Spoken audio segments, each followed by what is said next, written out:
안녕하십니까, 박성호입니다. 지방정부 관청의 한 홀에서 기괴한 풍경이 펼쳐집니다. 강시가 줄을 이어 종종 걸음으로 걸어갑니다. 이런 공연을 간스, 강시몰이라고 합니다. 쉽게 말해 시체몰로 나간다로 이해하시면 됩니다. 어디인지는 확실치 않지만 중공에 홍수 재앙이 있기 직전에 있었던 공연입니다. 하다 이벤트도 이런 것만 골라서 하느냐는 볼멘 소리도 나오고 있습니다.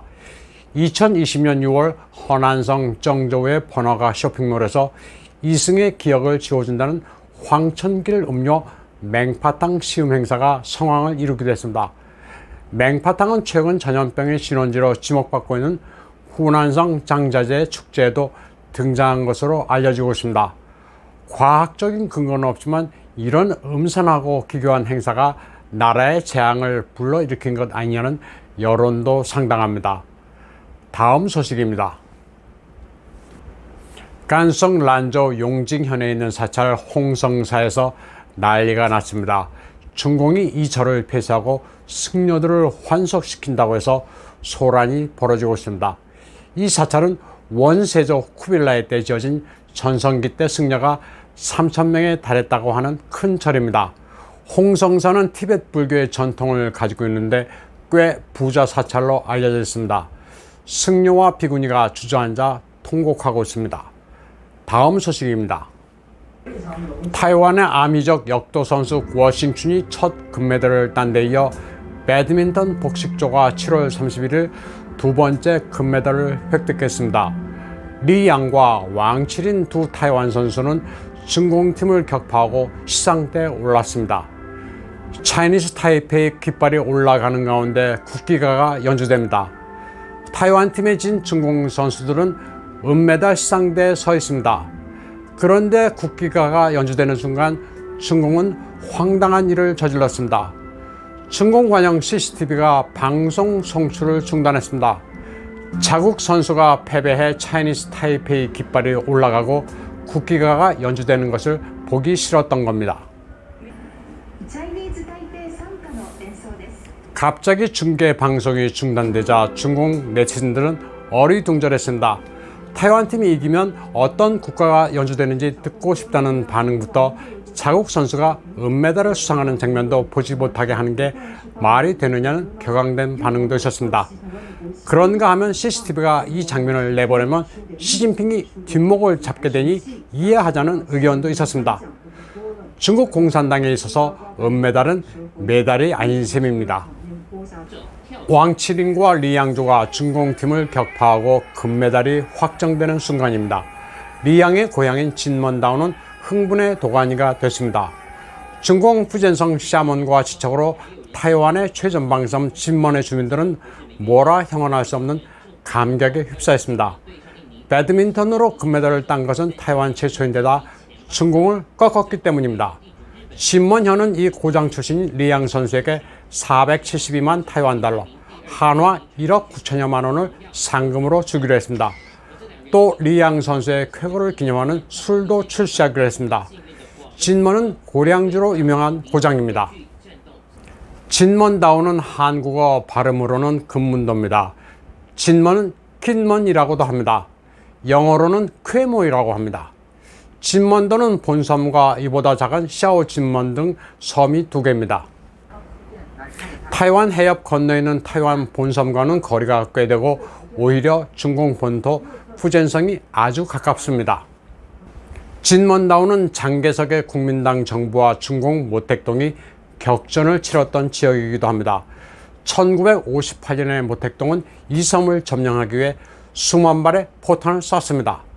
역사에서는 이를 8.28 포격전이라고 합니다. 타이완 국군이 중공군과 용맹하게 싸워 9,000명을 몰살시키고 격퇴한 곳입니다. 당시 포탄을 얼마나 쐈는지 현지인들은 포탄 껍데기를 재가공해 호미와 낫을 만들고 관광 기념품을 만들어 팔기도 했습니다. 진먼다오는 중화권의 최고 스타 가수 등려군이 장병 의문을 위해 자주 찾던 최전방이기도 합니다. 등려군은 타이완 국군 장병의 영원한 연인이라고도 불렸습니다. 등려군이 38살이었던 1991년에 진먼다오에서 병사들과 구보를 하는 장면은 아련한 추억으로 남아 있습니다. 등려군이 진먼다오를 들을 때면 늘 마주 보이는 샤먼을 향해 방송을 했습니다.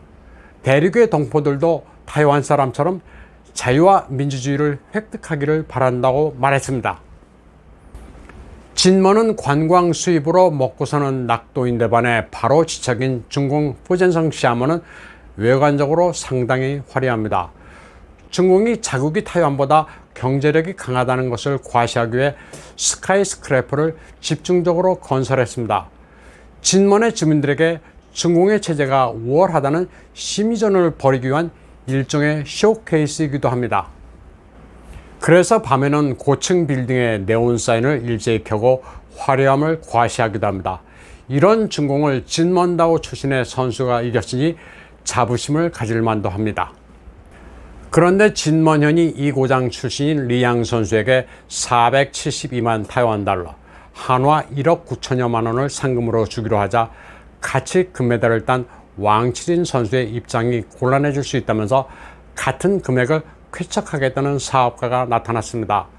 타이완에서 486 선생이라는 별명으로 불리는 젊은 사업가입니다. 2010년에 486 단체 구매 사이트라는 회사를 설립해 크게 성공한 천연창이란 사람입니다. 천연창은 리양과 왕치린 선수의 우정이 각별해 팀 플레이를 완벽하게 연출하는 바람에 조국에 금메달을 안긴 만큼 누구는 받고 누구는 못 받으면 안 된다면서 사죄를 털었습니다.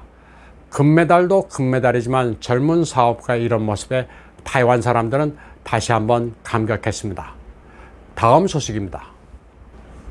도쿄올림픽에서 중공팀이 금메달을 최대한 획득하기 위해 부정행위를 하고 있다는 의혹이 확산되고 있습니다.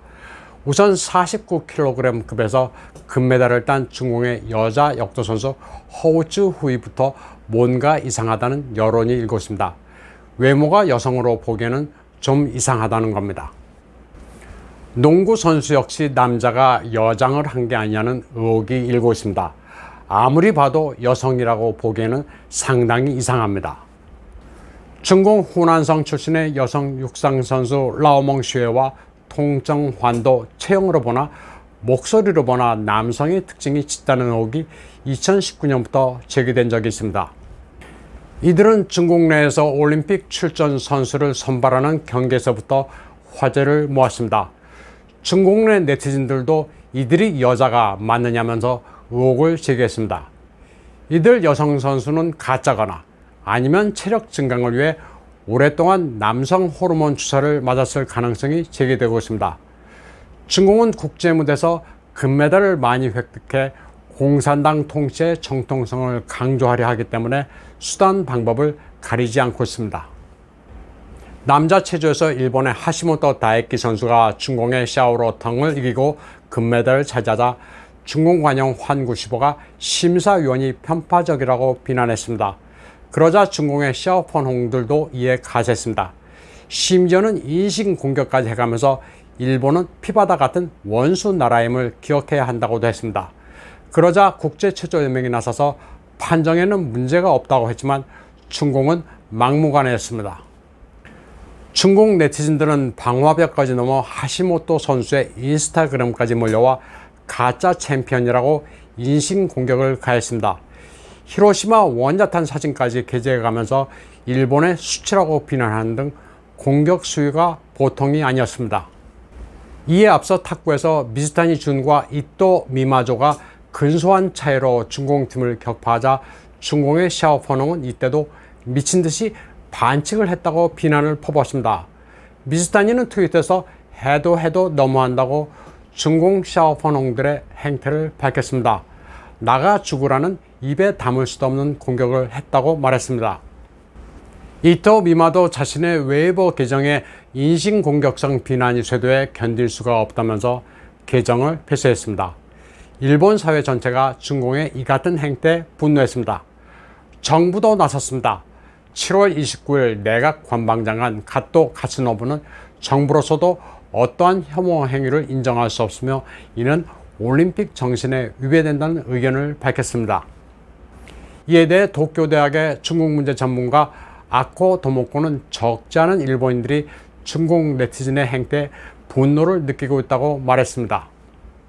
그리고 올림픽 이후 있을 중의원 선거에서 이 같은 반중 감정이 뚜렷하게 반영될 것이라고 평가했습니다. 다음 소식입니다. 미국의 중량급 정치인들이 호텔 체인 힐튼 그룹에 대해 신장 위구르 지역 내 호텔 건설을 중지하라고 요구했습니다. 미 의회 중국위원회 의장인 민주당의 제프 머클리 상원 의원과 공화당의 제임스 맥거번 하원 의원 등은 29일 힐튼 그룹 글로벌 CEO 크리스토퍼 나세타에게 보낸 서신에서 신장 위구르 호탄에 계획된 햄튼 바이 힐튼 호텔 건설을 중지하라고 요구했습니다.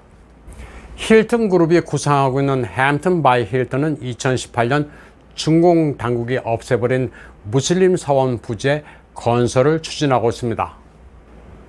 미 의회 중국위원회는 중공이 신장 위구르 지역에서 제노사이드와 종교 탄압을 하고 있는 만큼 힐튼 그룹이 위구르 민족 문화 청소에 이용되면 안 된다면서 호텔 프로젝트의 철회를 요구했습니다. 다음 소식입니다. 델타 변이의 진원지로 지목되고 있는 난징입니다. 대대적으로 시민들을 대상으로 RNA 검사와 접종을 실시하면서 지역 사회별로 락다운을 실시하고 있습니다. 방창 의원도 짓고 있으며 수만 명이 격리됐습니다. 번화가는 물론이고 작은 동네마다 아주 조용합니다. 거리에 차량은 물론이고 사람도 뜸합니다. 이런 가운데 중공은 본격적인 쇄국 모드에 진입했습니다.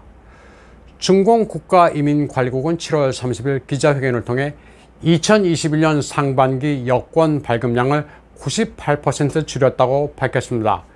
유학과 취업, 비즈니스 목적의 여권 발급이 33만 5천 건으로 2019년 동기 대비 2%에 불과했습니다.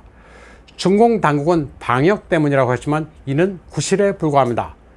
관리들이 해외로 도피하는 사태를 막는 동시에 돈이 해외로 새는 것을 막기 위해서입니다. 이제 중공 당국은 해외 친지를 방문하거나 여행 목적의 여권은 안 내주기로 했습니다. 타이완의 경제학자 우잘롱은 중공의 외환 사정을 여권 발급 제한의 원인으로 꼽았습니다.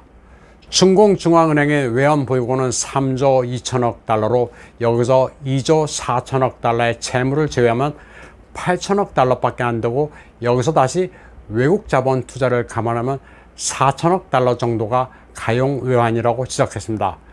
게다가 중공이 석유와 천연가스, 식량, 공업설비, 반도체를 수입하려면 4천억 달러 가지고는 크게 모자란다고 계산했습니다.